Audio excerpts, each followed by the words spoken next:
Welcome to Andhraprabha.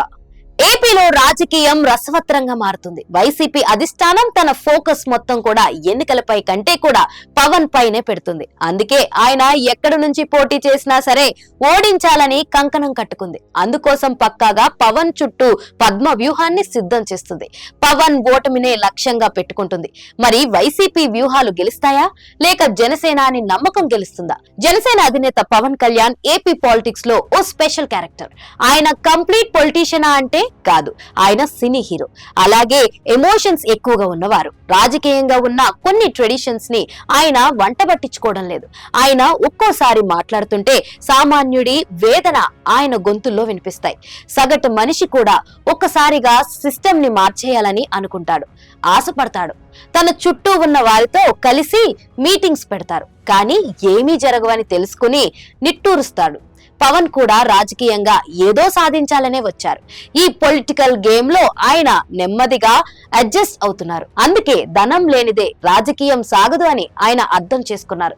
అలాగే అనేక సమీకరణలు కూడా చేసుకుంటున్నారు. 2019లో 2 చోట్ల లభించిన ఓటమి చేదుని దిగమింగుకుని ఆ గుణపాఠాన్ని ఆయన బట్టి పట్టారు. దాంతో ఈసారి ఆచితూచి అడుగులు వేస్తున్నారు. గాజువాక నుంచి భీమవరం, ఆ మీదట పిఠాపురం, ఇప్పుడు తిరుపతి, ఇలా తాను ఎక్కడి నుంచి పోటీ చేస్తానన్న సంగతిని ఆయన బయట పెట్టనీయడం లేదు. అయితే పవన్ ప్రతి కదలికను అధికార వైసీపీ నిశితంగా గమనిస్తుంది. ఆయన ఎక్కడ నుంచి పోటీ చేసినా మళ్లీ ఓడించాలని, ఈసారి కూడా చట్టసభల్లో అడుగు పెట్టకుండా నిలవరచాలని కంకణం కట్టుకుంది. జగన్ ని ఓడిస్తానని పవన్ శపథం చేస్తే అసెంబ్లీ గేటుని కూడా తాకనివ్వమని వైసీపీ అంటుంది. ఇక పవన్ ఎక్కడ పోటీ చేసినా అక్కడికక్కడ ఆయన సామాజిక రాజకీయ పరిస్థితులకు అనుగుణంగా రాజకీయం చేయాలని సరికొత్త వ్యూహాలను వైసీపీ తెరలేపుతుంది. భీమవరంలో పవన్ పోటీ చేస్తే అక్కడ సిట్టింగ్ ఎమ్మెల్యే గ్రంథి శ్రీనివాస్ ఉన్నారు. ఆయన పక్కా లోకల్, స్ట్రాంగ్ క్యాండిడేట్. ఆయనకు మరింత మంది మార్బలం సమకూర్చడానికి వైసీపీ పూర్తి ప్రిపరేషన్ తో ఉంది. అలా కాదు పిఠాపురం అనుకుంటే అక్కడ కాపు నేత ముద్రగడ పద్మనాభాన్ని రెడీ చేస్తున్నారు.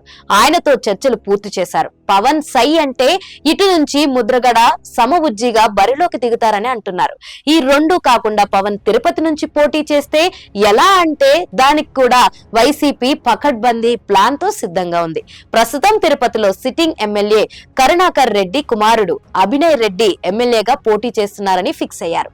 కానీ పవన్ కనుక అక్కడికి వస్తే ఆయన్ని ఢీ కొట్టేలా మహిళా బీసీ అభ్యర్థి వైసీపీ సిద్ధం చేసి ఉంచిందని అంటున్నారు. ఆమె ఎవరో కాదు, డాక్టర్ శిరీష. ఆమె తిరుపతి కార్పొరేషన్ మేయర్ గా ఉన్నారు. తిరుపతిలో బలమైన యాదవ సామాజిక వర్గానికి చెందినవారు.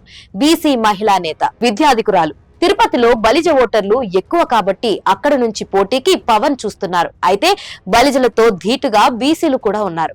దాంతో బీసీ ఓట్ బ్యాంక్ ని అండగా చేసుకుని పవన్ మీద సమరం సాగించడానికి వైసీపీ సర్వ ఏర్పాట్లు చేసుకుని ఉంది. అప్పుడు అభినయ్ రెడ్డిని తిరుపతి కార్పొరేషన్ మేయర్ చేస్తారని, అలా కరుణారెడ్డి బలం వ్యూహాలు, బీసీల సామాజిక అండదండలు, అధికార పార్టీగా కలిసి వచ్చే అన్ని రకాల అడ్వర్టైజింగ్ లను వాడుకుంటూ పవన్ ని ఓడించాలని వైసీపీ భావిస్తుందట.